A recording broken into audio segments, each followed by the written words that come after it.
अस्सलाम वालेकुम जी, welcome back to my channel again. Hope सब लोग ठीक होंगे, खैरियत से होंगे और अपने घरों में बहुत ही ज़्यादा खुश होंगे जी। आज के वीलॉग के अंदर मैं आपको बताऊंगी कि किस तरह मैं काम करती हूँ एज अ मेकअप आर्टिस्ट। यहाँ पे मेरी अर्ली मॉर्निंग ब्राइड थी जिनको 6:30 टू 7 AM रेडी होना था, तो इनको रेडी करने के लिए मुझे जल्दी उठना पड़ना था। तो यहाँ पे मैं सुबह के 3 बजे उठी थी, घर से निकल चुकी थी मैं 3:30 AM और फिर यहाँ पे ब्राइडल को मैं कर रही हूँ रेडी। थैंक गॉड मेरे आने से पहले ही ब्राइडल रेडी थी मेरे लिए। तो इनके बाल बहुत ज़्यादा फ्रीजी थे, तो हम लोगों ने फ्रंट से स्लीक अप डू किया था। सबसे पहले फेस को मैंने फेस मास्क से प्रेप कर दिया था और अब यहाँ पे उनका हो रहा है आई मेकअप। ऑफ कोर्स जब भी मैं ब्राइडल का मेकअप करती हूँ तो हम लोग 5 से 10 मिनट पहले डिस्कशन करते हैं कि कैसी ब्राइडल को लुक चाहिए और क्या नहीं चाहिए। तो यहाँ पे मेरी ब्राइडल को चाहिए थी gold and brown eyes with a long wing liner. तो यहाँ पे मैं सॉफ्ट कट क्रीज की थी, उसके बाद गोल्ड एंड ब्राउन्स का मैंने कॉम्बिनेशन किया और यहाँ पे लग रहा है long wing liner. Long wing liner के लिए मैंने यूज़ किया था इंग्लोड का जेल आई लाइनर और उसको अब यहाँ पे ब्लैक शेडो के साथ स्मोक आउट कर रही हूँ। और यहाँ पे अब लग रहे हैं पैट्रिक टा के लाइट से ग्लिटर, क्योंकि इनको बहुत ज़्यादा चमकी चमकी लुक नहीं चाहिए थी, सटल से ग्लिटर चाहिए थे। तो उसके लिए पैट्रिक टा की ये जो ग्लिटर्स हैं ये परफेक्ट ग्लिटर्स हैं। तो आप देख रहे होंगे सिर्फ मिडल में लगा रही हूँ मैं और फिंगर्स की हेल्प से टैपिंग मोशन में लगा रही हूँ। तो जी आई लैशेज़ लगाने के बाद हम लोगों ने फेस को प्राइम किया था, जो कि 2 डिफरेंट किस्म के प्राइमर थे, एक तो हुदा ब्यूटी का और दूसरा टार्ट का। अब यहाँ पे कर रही हूँ कलर करेक्टर। इसके लिए मैं वसंती का कलर करेक्टर यूज़ कर रही हूँ। अगेन हर चीज़ टैपिंग मोशन के अंदर करनी है आपने। और इनके ज़्यादा डार्क सर्कल्स नहीं थे, लाइट सी बिल्कुल थी पिगमेंटेशन अराउंड द अंडर आई और माउथ एरिया, लेकिन फिर भी आपने इनको कवर करना है ताकि ग्रेनेस नज़र ना आए। अच्छा जी, अब यहाँ पे लग रहा है फाउंडेशन, जो कि दोनों मेरे फेवरेट फाउंडेशन थे, एक तो अल्नार्स और दूसरा अल्मास्को था। दोनों ही फाउंडेशन बहुत ही ज़्यादा लॉन्ग लास्टिंग है और फुल कवरेज है, क्योंकि मेरी ब्राइड का जो डे था वो बहुत ही ज़्यादा लॉन्ग था।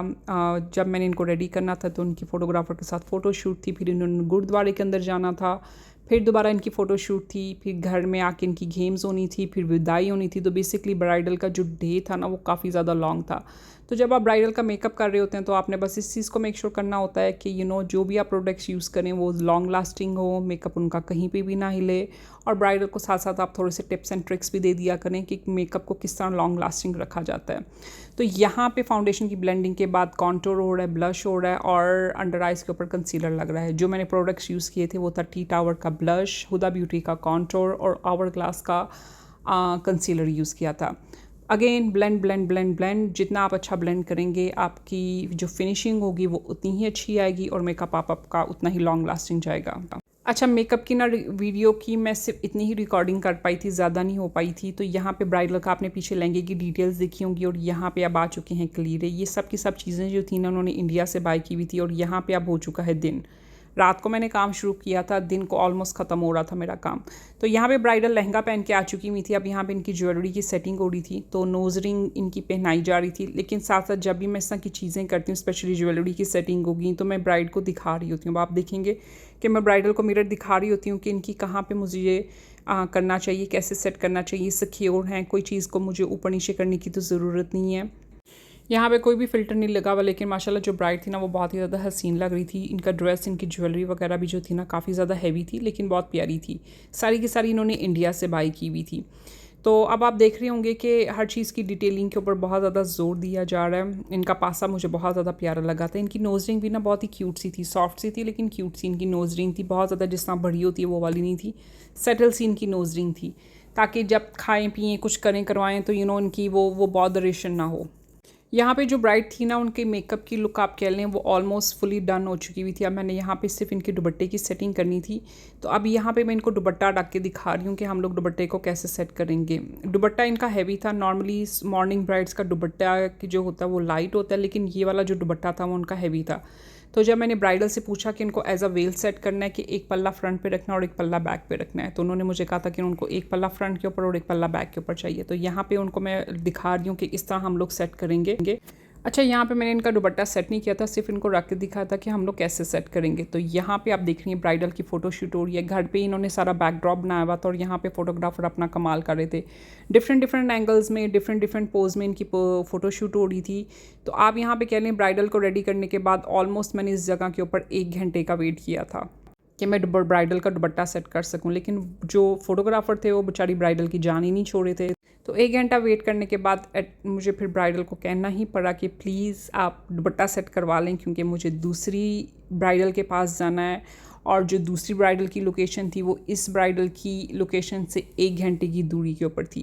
ब्राइडल का दुपट्टा सेट करने के बाद यहाँ पे आ चुकी हूँ मैं दूसरी ब्राइडल की लोकेशन के ऊपर, जो कि all the way north York में थी। यहाँ पे आप मेरा सेटअप देख सकते हैं कि यहाँ पे सेटअप हो चुका हुआ है स्टार्ट, और आगे आप देखेंगे कि ब्राइडल की ड्रेस की, ज्वेलरी की पिक्चर दूसरा फोटोग्राफर वगैरह ले रहे थे। तो यहाँ पे वो ब्राइडल की सारी डिटेलिंग हो रही है छोटी छोटी चीज़ों की, और यहाँ पे आ चुका है ब्राइडल का ड्रेस, और यहाँ पे मेरी ब्राइडल तैयार हो चुकी हैं। इनका मैंने निकाह की लुक ऑलरेडी पोस्ट की हुई है, अगर आप लोगों ने नहीं देखी तो जाके ज़रूर देखें। यहाँ पे मैं ब्राइडल को फिल्म नहीं कर सकी थी क्योंकि बाज़ दफ़ा चीज़ें बहुत ज़्यादा रश के अंदर होती हैं, तो आप बहुत सी चीज़ों को रिकॉर्ड नहीं कर पाते। तो यहाँ पे मेरी दूसरी ब्राइडल भी डन हो चुकी हुई थी और मैं बहुत ज़्यादा टायर्ड हो चुकी हुई थी और भूख भी मुझे अच्छी खासी लग रही थी। तो यहाँ पे हम लोग चले गए कैफ़ के अंदर। ये इसका नाम था आर्टेरियम। बहुत ही ज़बरदस्त इसकी वाइट थी। आप कह लेंगे जो भी दिन भर की थकावट थी ना, वो यहाँ पे मेरी खत्म हो गई।